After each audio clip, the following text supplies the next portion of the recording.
Welcome, everyone. My name is Evelyn Jacome, and I work at the Alaska Center for Innovation, Commercialization, and Entrepreneurship at the University of Alaska Fairbanks. I am the program director of our Alaska Fast program, and we're going to get into detail of what Alaska Fast is. Today, the agenda for our workshop is to learn about the SBIR and STTR programs. We're going to talk about the federal agencies that offer this type of funding, and actually a relatively pretty new recent announcement from the state of Alaska, which is the state of Alaska SBIR STTR Matching Funds Program.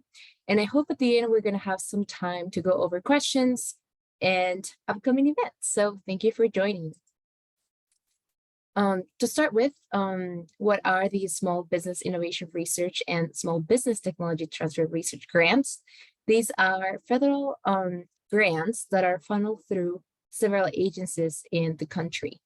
The SBIR and STTR programs are designed to stimulate technological innovation in our private sector, but also strengthen the role of small businesses and entrepreneurs within the nation. What is the difference between the Small Business Innovation Research Program, SBIR, and between the Small Technology Transfer Research Program is that for the STTR program, you will be partnering with a national laboratory or a research institution to do a part of the work. Usually these partnerships come with an agreement, and more than 40% of the work will be done at the research institution. So small difference for an SBIR, you could collaborate with a research institution, but the small business will be doing most of the work, and that's where the technical expertise will be housed as well. So who can apply for this type of funding, right? You need to be a for-profit entity, a registered corporation or an LLC located within the United States. More than 50% needs to be owned and controlled by individuals that are citizens in the country. And your LLC or corporation or for-profit entity can have more than 500 employees. So this is essentially the definition of a small business here in America. And very important requirement, all of the research and the work needs to be exclusively done here in the US. You might be wondering, this sounds really good, but why should I try to pursue this type of funding? First of all, this type of grants are non-dilutive.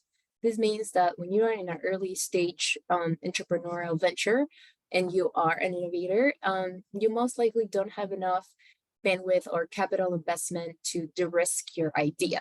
So you'll be looking into ways of developing more your idea before you actually get some angel funding or investors or even get to your final customers. So you need to find seed funding that won't take equity from your company. So SBIR is a great source of this type of funding. And it is definitely worth understanding the opportunity and the topics with the federal agencies to understand better how can you leverage this opportunity.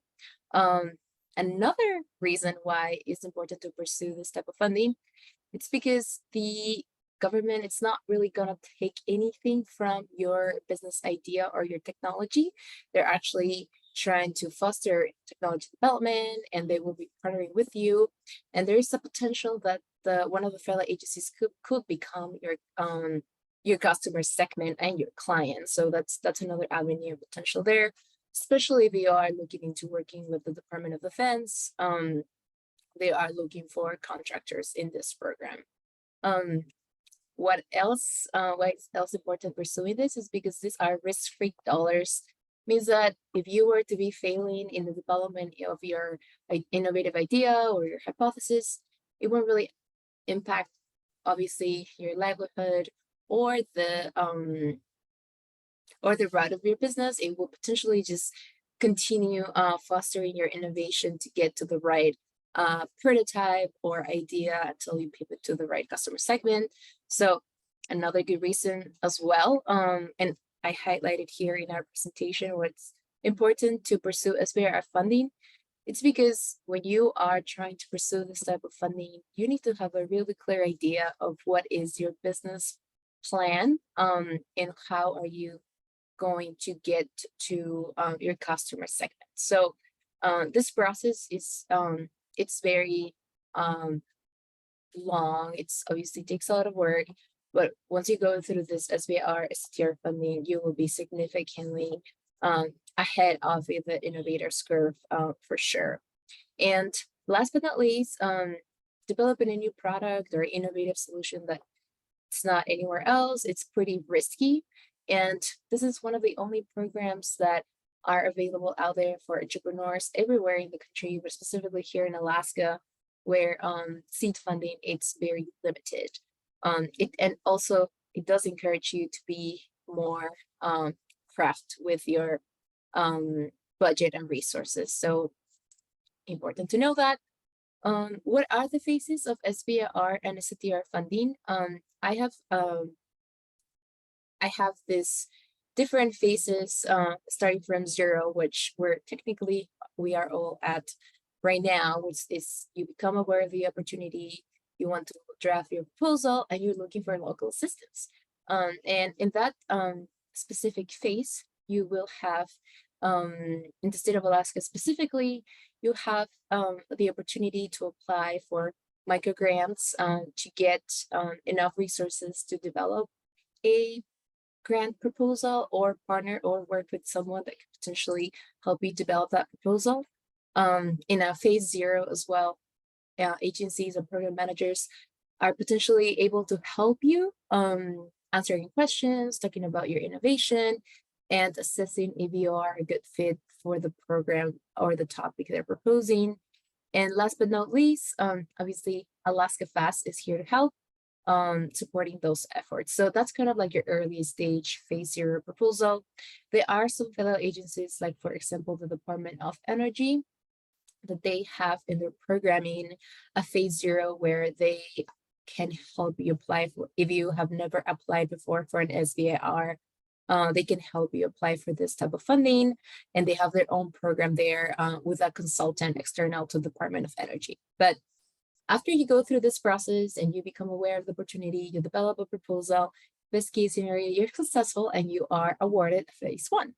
And a phase 1, typically what it would look like with all of the federal agencies is the development of the concept. You're essentially saying, I have an idea and I want to assess if it's feasible or not. And to develop this concept, depending on the federal agencies, they would have a specific amount of budget for this award. It's very common that this number is between $75,000 to up to $250,000. And the period of work is 3 to 6 months or up to a year. That again depends on which federal agency and what are their topics. To get to a phase 1 is highly competitive.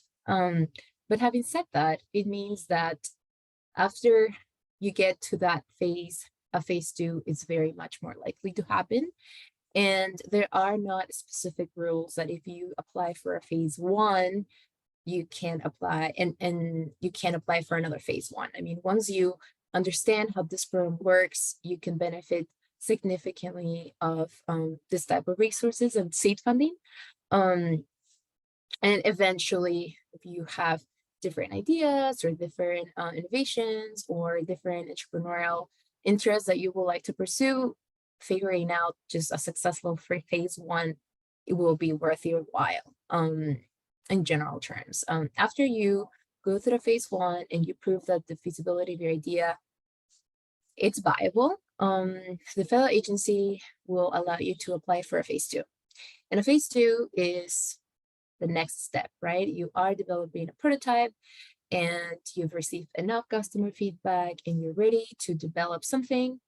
And this is actually where the big amount of funding is available for small businesses. And the period of work is over, it could be 1 year to 2 years. And the amount of funding also it varies by agency, but usually it ranges between $500,000 to $1.5 million.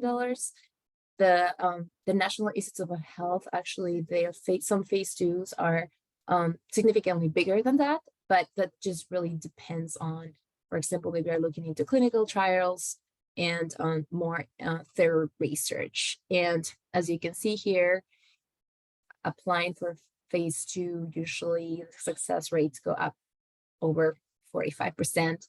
Most likely, if you get a phase one, you'll probably get a phase two.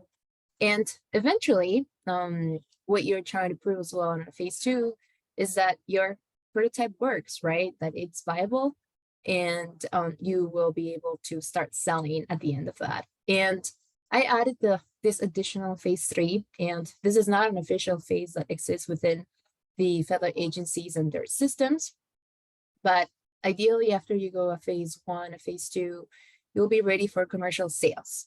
And in a commercial sales phase, you're looking into finding investors, potentially even commercializing the technology or licensing to someone else, or if you're looking into contracting with the federal government, that would be when the offer opens up and happens. So those are the different pieces of the SBIR STTR program. Just a quick reminder, it depends on the agency, it depends on the topic, but it usually follows this patterns. What are the federal agencies that participate in the SBIR STTR program? It's most of the agencies. A couple of familiar agencies that have worked in Alaska and have a more relevancy is the USDA, and most of the topics are food and agriculture, although they do have some energy topics that are worth looking into. And they do fund a lot of awards, specifically here from Alaska. So I recommend here anyone definitely consider USDA. Then NIST, they are the Standards of Institutes of Technology, and their SBIR STTR program is more technology driven, but it's still a pretty good option if you're doing something broad but very, very innovative.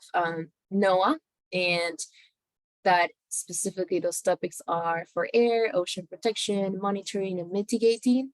NOAA also has some energy topics as well, part of their usual scopes, but it just depends how you set the statement of work, what is the scope of the problem, and also the impact of the solution. A federal agency that it's kind of like under a big umbrella of other agencies is the Department of Defense, and the Department of Defense underneath that one specifically is Department of the Air Force, the U.S. Air Force, Navy, and Army. And as you would imagine, a lot of their topics is to support the war fighter, and specifically warfare development and innovation. But having said that, a lot of these agencies need support in other areas, and such as climate resiliency, energy, infrastructure. So if you're curious or you think you might be a good fit for the Department of Defense addressing one of the challenges they go through, definitely an option to think about. There is the next agency is the Department of Education, and actually they currently have an solicitation available, and it closes in March. This agency has very few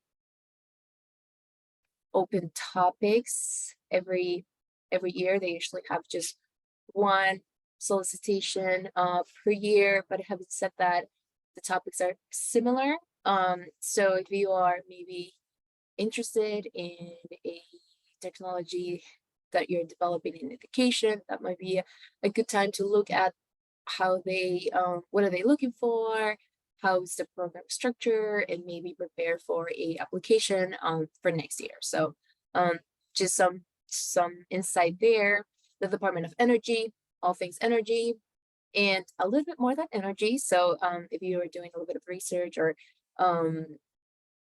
in climate, also agriculture, it is a good it is a good agency to be familiar with. The NIH, the Institute of Health, you also have the Department of Homeland Security, relevant for Alaska as well, and the Department of Transportation, the EPA, NASA, the National Science Foundation. Just to add here, the National Science Foundation has a very broad, comprehensive SBIR program.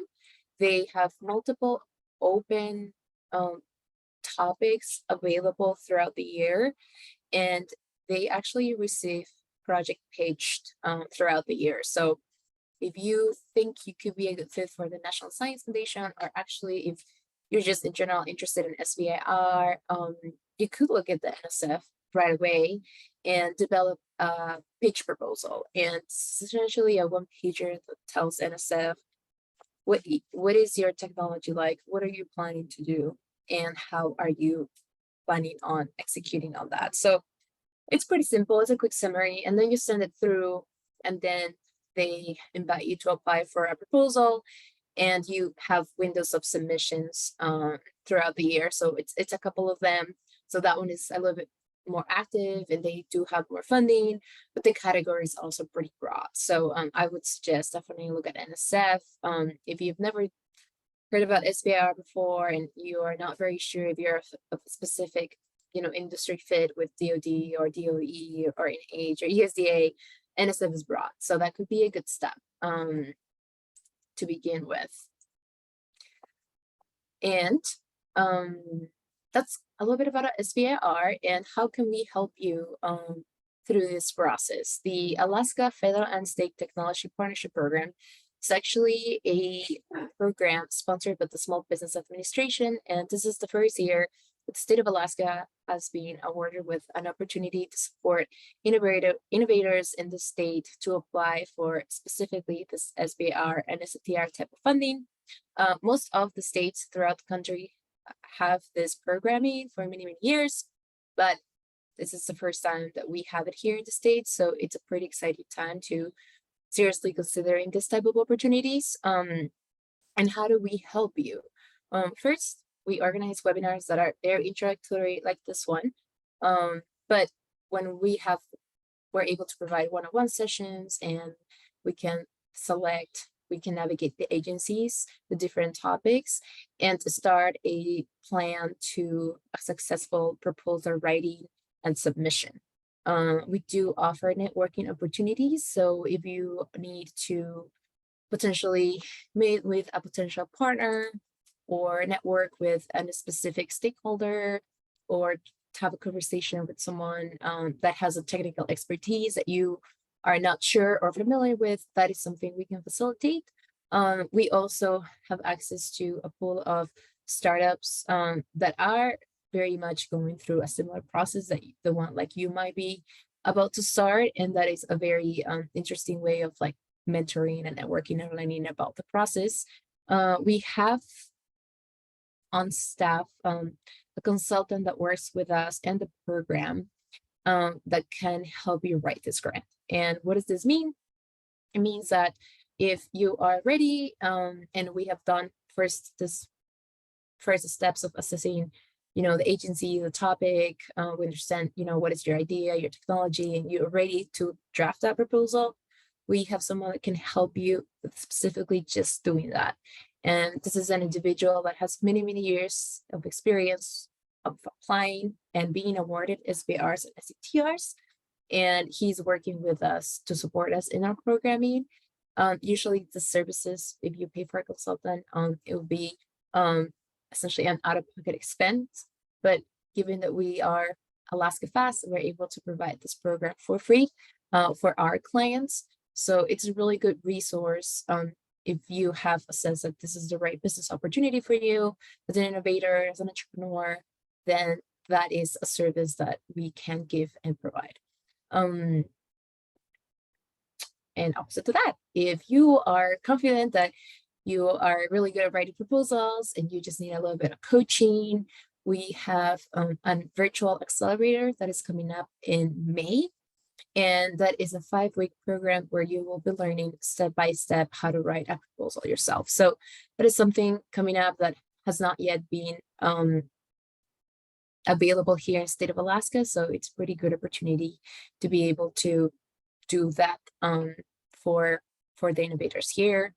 And finally, we are scheduling 2 in-person workshops in remote communities in Alaska. So I see a couple of members here that might be working with a remote area in Alaska, or potentially have a good sense of where could be a good place to have an in-person workshops. I am open for feedback. So we're looking into potentially Juneau or Cordova, and bring these opportunities to small businesses, innovators, but also to the community, to get everyone engaged in talking about like innovation and potential addressing of the needs that are emerging in those places. And finally, we do partner with the Small Business Development Center here in Alaska, the Alaska SBDC, and they have a yearly opportunity every spring, early summer, that is called the Trend Phase. And as you can see there, this is a phase 0. So what would that mean? It means that this is an early stage in the process. So they have mini grants available up to $10,000 for innovators or entrepreneurs in Alaska to apply and develop proposals. So a little bit different from our programming, but essentially you could apply for this grant and get awarded up to $10,000 to either you yourself hire a grant writer or a consultant to work with you, or all of the above of both, depending obviously on the needs of your project, or if not, for yourself to take time off and obviously block your time on your calendar and develop that proposal yourself and don't impact your livelihood. So there's a really good program that it will be opening here in a couple of months. And I also think that it's a really great resource to be aware of, especially when you're starting this SBIR, STTR training and assessment of opportunity. And recently, probably last week, actually, the state of Alaska just confirmed their new SBIR, STTR matching funds program. And actually, this is a little bit different program, because this is an opportunity for innovators and small businesses in Alaska that are currently awarded a phase 1 or a phase 2 grant. So if you know of someone, or if you are currently a phase 1 or phase 2 SBIR, STTR awardee, and you're actively working on one of these grants, you can apply for this matching funds program. For a phase 1, there are up to $25,000 in matching funds. And for a phase 2, you can be awarded up to $100,000. What does this mean? This is huge. It means that if you actually go through this SBIR, STTR programming and get awarded for a phase 1, for example, $250,000, it means that you will get an additional $25,000 from the state. And eventually, once you get to that phase 2, you will get awarded $1 million or $500,000 plus $100,000 of matching funds. So this is a very big opportunity that it's never happened before in the state. It's pretty new. It's just rolled out, and it is really, I guess, an assertive understanding that SBIR, STTR programming and funding, it's very valuable for innovators and entrepreneurs in Alaska, and it's a huge opportunity for everyone to consider. So check it out. I'll send out the link, and it is actually managed by the Department of Commerce, Community and Economic Development in the state, and the deadline is in May. So right now, maybe if you've never applied for a SBIR, STTR grant before, you might not be hearing from the agency maybe until 6 months, but this opportunity in your case specifically would be for like next year. And we have approved that this is part of budget for the next legislative session. So there will be matching funds program available from the state of Alaska for FY 2024. So very exciting stuff. Anyways, we will have plenty of time for Q&A, thankfully. And I just want to highlight a couple of collaborations upcoming here for Alaska FAST program, but also our Alaska Center ICE, where our program is housed. And that is the Center ICE Students Startups Programming Opportunity. And this one will be starting over the summer, but essentially small businesses or innovators like yourself can apply for having an intern work with you in a specific project over the summer. What does this mean? It means that if you are actually interested in SBIR, STTR, you could have a little extra help working with you in this SBIR, STTR process and goal that you could have for the next 6 months.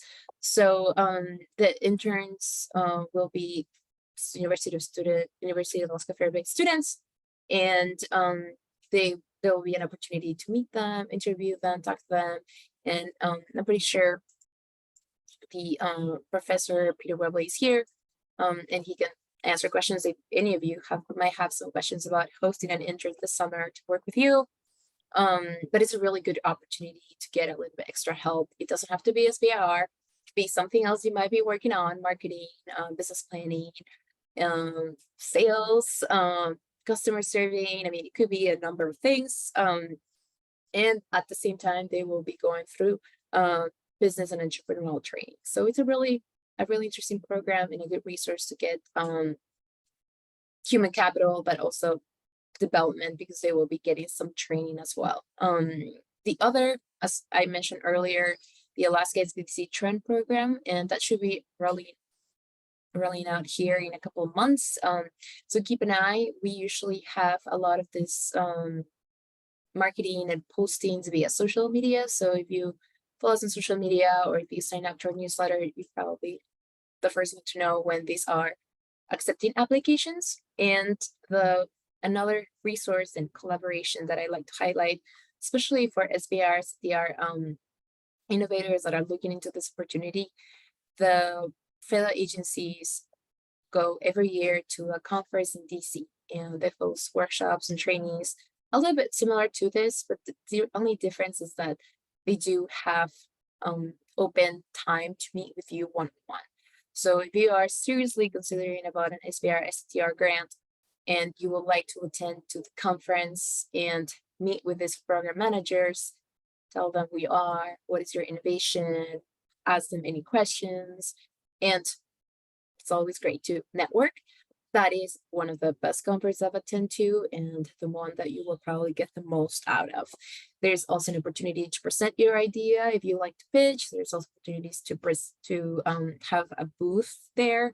So there are many options if you are in this stage or would like to get in that stage, or you're curious about that. What is next?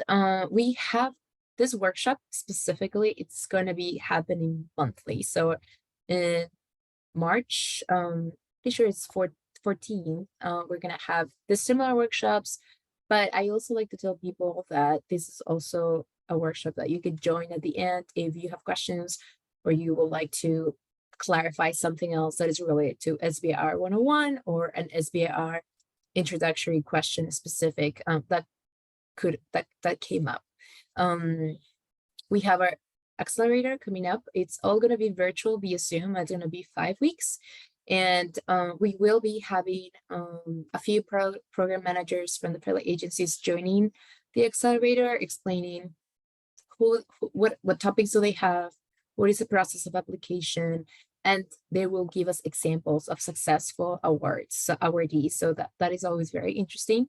And we will have a demo day at the end, which you will be presenting your obviously this is optional. If you wanted to present your innovation, your idea, and with different stakeholders in our ecosystem, and get some traction, get some networking, and meet individuals to take your idea to the next phase, which is hopefully funding, right? That's what we want. We need money. Those 2 workshops in the spring and fall, and if you want to keep up to date with any news about SBIR or seed funding, you can join our newsletter, and it's monthly, so you're not going to be getting daily or weekly emails, but it's a good resource to receive also available topics that just open. This is the end of our webinar, and we do have plenty of time for our Q&A. And if you obviously didn't have my email, which I doubt because I've emailed you a lot, then this is obviously our link for our website. And I will like to take potentially, I do see some questions in the chat, so we can review those. And if you are very curious or want to expand more in anything specific, please feel free to unmute yourself and we can start from there.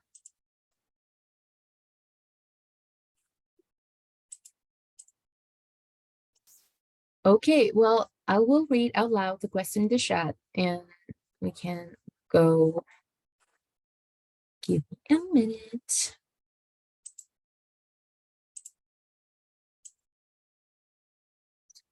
So we have a question. Who could I contact for help writing my NOAA phase 1?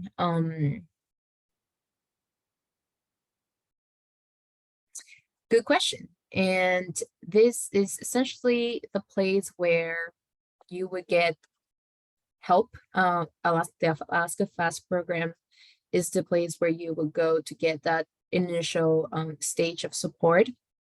And the step after that would be to schedule a one-on-one meeting with me, and I will send, I usually have a Calendly where I have my availability open throughout the days of the week and times, so you can schedule an appointment.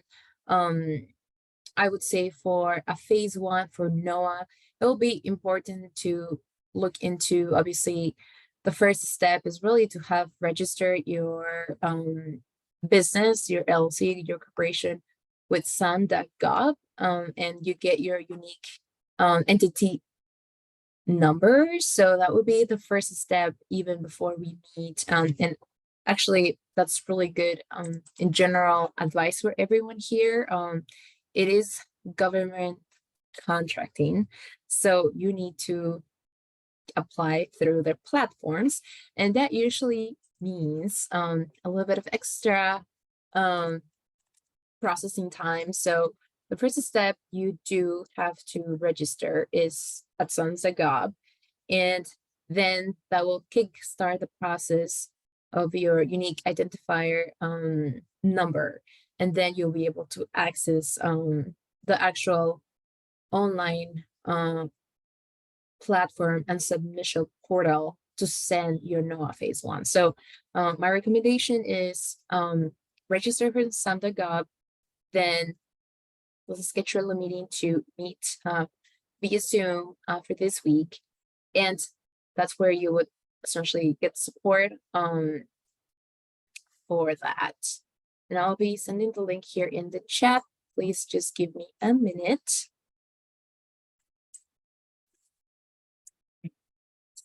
I mean, I'm curious here. Has anyone registered ever at SAMS.gov or already has a UEI? And it looks like the person that sent the question has indeed already registered. So very impressive. That's amazing. That's pretty good news. Hi, Evelyn. I can answer your question about registering with SAM.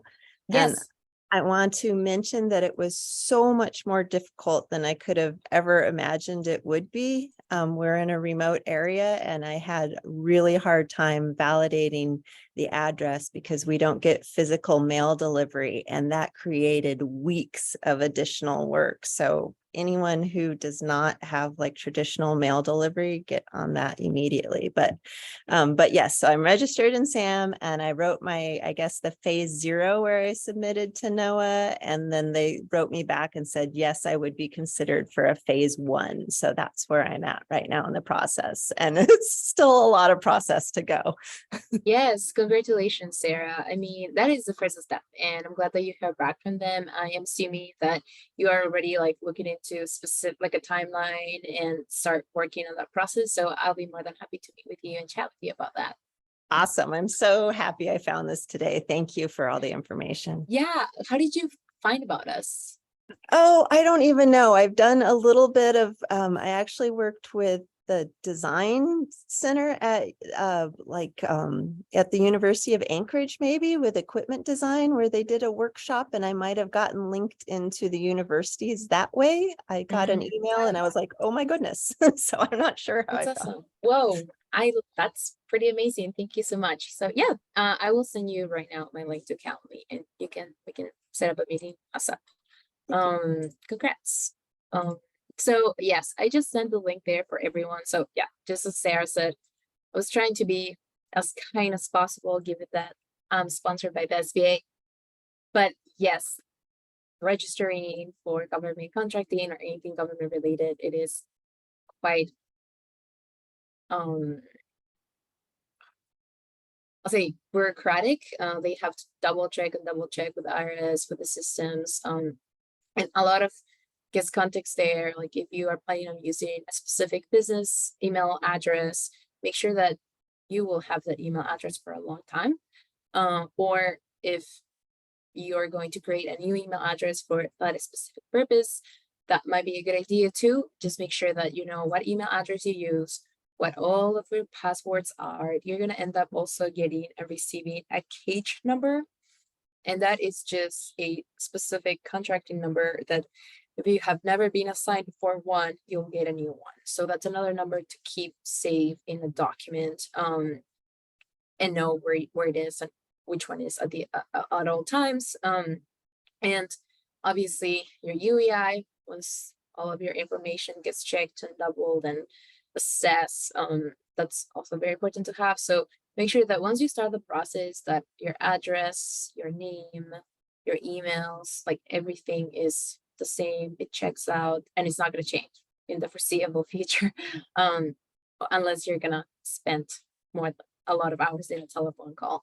I do not advise that either. So I sent you the link for that process in the chat. I can also add it for our presentation slides today. And yes, I guess if this is something that you are looking into pursuing either the summer or sometime next year, I would start this process right away. So thank you, Sarah. That's a really good question. We received another question. How long after submitting for phase one before being accepted and being able to utilize the funds?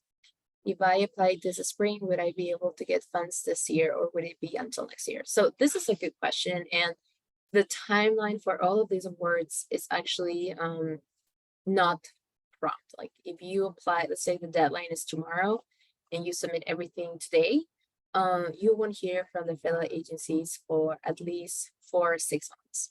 And when I say you don't hear from them, is you don't really know if you got it or not. You just really don't know what's going on. They take a lot of time reviewing, scoring, processing, documenting, checking your registrations, checking your team, checking your budget. I mean, it's just, it's very I think the review process is very hard, like extensive, as it should be, right?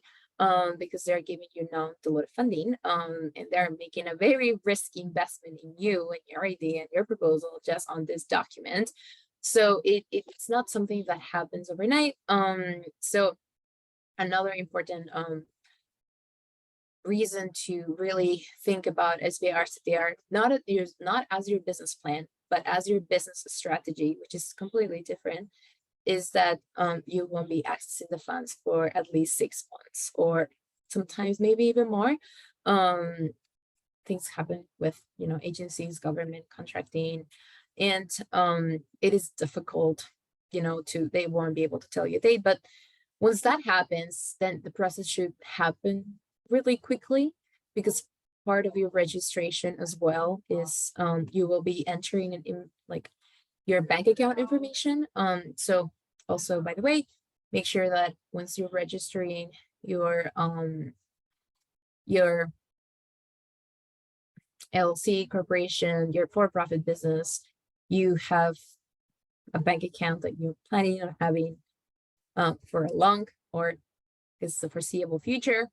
And that doesn't change either, because once you like input that financial information, it's hard to change it, just because once they go through the process and you do get the award, then that information has to be up to date. And as you can tell, it's going to take a couple months until that kicks in. So if your bank account changes the day they deposit the funds in your account, then that's a big issue, to say the least. So make sure that also your financial banking information, it's all very much well sorted and thought of, which should be the case, because this is your business strategy and needs to be part of your business planning. But for example, if once that happens, after the 6 months, you'll get your award, and then you get on a specific timeline to spend those funds. And there's reporting, and we haven't really touched yet on what happens after you receive an SBIR, which is very important to talk about, which is, the reporting, the accounting, the management of the funds is also very important. So all of those different aspects, as you go through this process, it won't happen quickly, but you need to be prepared, you need to be ready, and you need to know how you're going to do it. And let me see if I missed anything else from this question. So yeah, it will take about 6 months. I don't think a year. A year is too long to get funds from, but it is most likely around 6 months. Worst case scenario, 7 months or 8 months, but not a year. And I guess the important thing to highlight as well is that each federal agency has each application period. So let's say that there's the deadline to apply in March 13th. And that means that today is February 21st. And we'll say that it's the right agency, it's the right topic for you, and you're going to create a proposal in the next 3 weeks. Assuming also that you already register your for-profit entity through all the government logins. So that should already be done, because that process in itself takes like many, many weeks, like Sarah mentioned. But if that is the case, you will probably looking at that only time frame of submission, and then if not, then you'll have to wait until next year. So you'll have to wait until next year if you miss a deadline this year, and then that will add like 6 more months. So the question is, for example, what is your business plan, right? If you're not going to be able to get funds for a year and a half, essentially, you need to have a sense of how you're going to get or gather more customer feedback or more innovation research, or what is your plan of staying afloat until you receive, you're able to submit, and then you receive the grants. And this is why also the Alaska State Matching Funds program is so important. It's because as early entrepreneurs and early startups, we don't see revenue really, not in the first, second, or third year, maybe fourth year, fifth year, but you don't really see any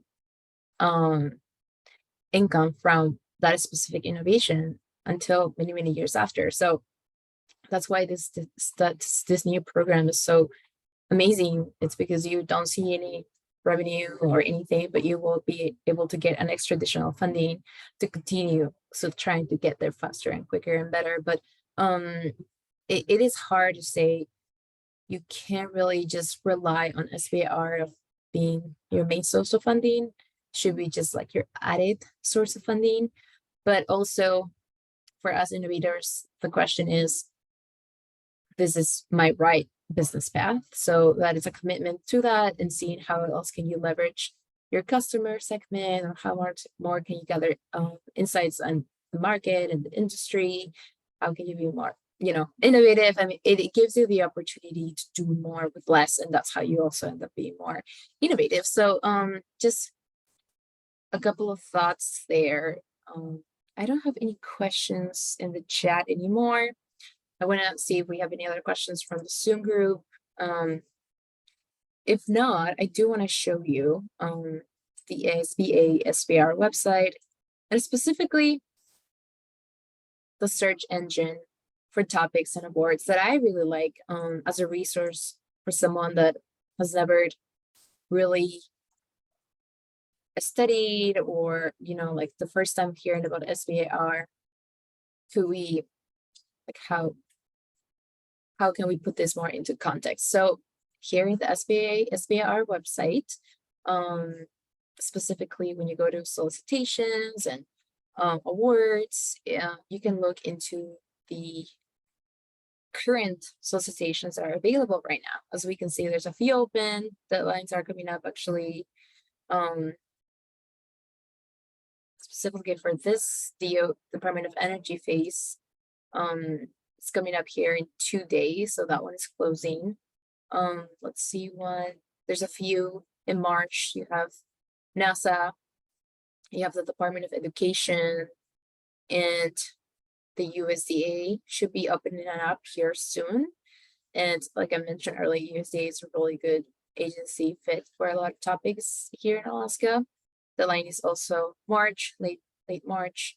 But this is where you would have the opportunity to navigate all the current topics, and just clicking, for example, clicking on the specific solicitation, it will take you to a really quick summary of what is the solicitation and what the topic is. But then it also takes you to the actual solicitation in the federal agency. So you can spend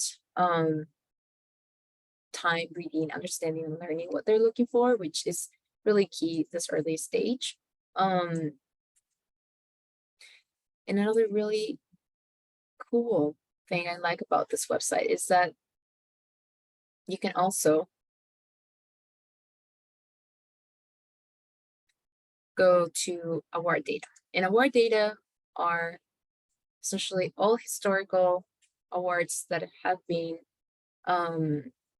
given since the beginning of this federal program, which was 1983, and up to 2023. So it's pretty up to date. So when you go to 2023, search engine kicks you through the current awards, but you can also, there's actually just a few this year, but you can go to 2022, and you could go to the state of Alaska. And as you can see, there's only been a total of 5 awards in 2022 for the state of Alaska. But you can see what are those awards, what are the topics, and you can briefly read summaries of the project that will be executed. So this one, it's STTR, so technology transfer, phase 1 with the Department of Defense and DoD, and specifically with the Air Force. So if you're curious, you'll click here. You'll be able to see how much it is, the amount, what phase, the topic solicitation code, and read a brief description, who is doing the research. So you'll have, oh, I think we know this person. I think it sounds very familiar. So it's STTR with San Diego State University, and is turning heavy lift. And yeah, this is indeed a startup based out of Alaska. And hold on a minute, what are they doing? Turn again heavily proposed the development of a UAS flight control system for eVTOL to an embassy land on a dock with software-integrated cargo containers. So, innovative. Let's look at one a little bit more different. Let's look at the NOAA one. Okay, so you have AI, intelligence-based algorithms for predictive maintenance using NOAA data sets for renewable energy assets. So really, as I mentioned before, NOAA could be a couple of different areas. It could be energy, it could be climate resiliency, it could be mariculture, it could be like the broader blue economy, could even be training and education. You just have to navigate the topics, read them all, and see if they could be a good fit. But this one is for phase 1. Take up that, and it's the amount of this phase 1 is $147,000. And let's see, and this is 60 Hertz Incorporated. So this startup also here in Alaska. Then you can read the abstract and get familiar with the work. Let's see one more. We have a couple of minutes for additionally a couple more. Let's look at phase 2. Why don't we do that? So this is with the EPA, the Environmental Protection Agency, and this is for the amount of $400,000. And the company is here located in Anchorage, BKS Consulting. The abstract is right here. Perfect. So, I mean, I would recommend everyone that has specific areas of interest also, or has curiosity, which everyone should be curious, I suppose, at this stage if you're looking for seed funding. Come and type the words that are in your industry. Let's say that for me is forestry. So I'll just click, just do a quick search, and let's zip up now. I think it's my computer, maybe. Are we still in aircraft?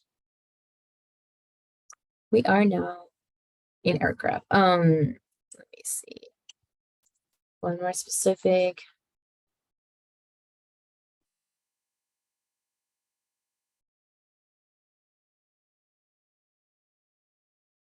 Okay, perfect.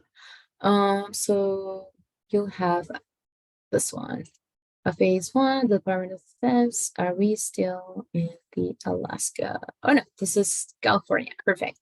Oh no, it is still the same. My apologies. I think my search engine has it's been not working perfectly, but the point is you could spend you could do a lot of research here. Like I suggested, the National Science Foundation, for example. It's a very, topics are broad. Their opportunities are also pretty broad, but they do have, like specific areas of interest.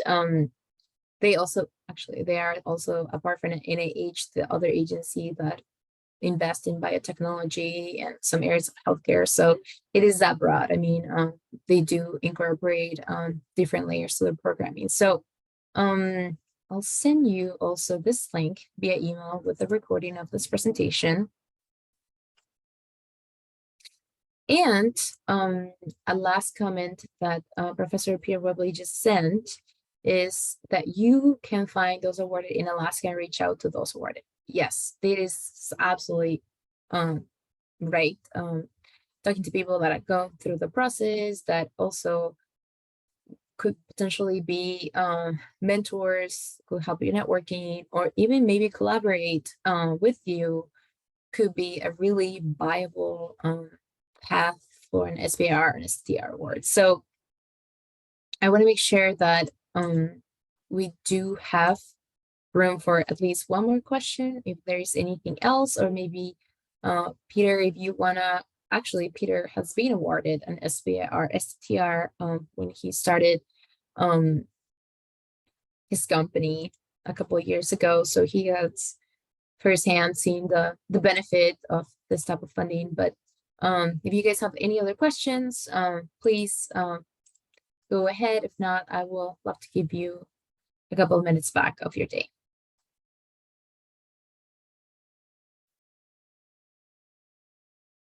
Okay, well, I appreciate everyone's time.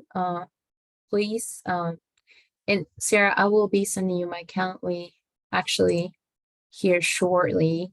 And I hope everyone has a good day. Thank you.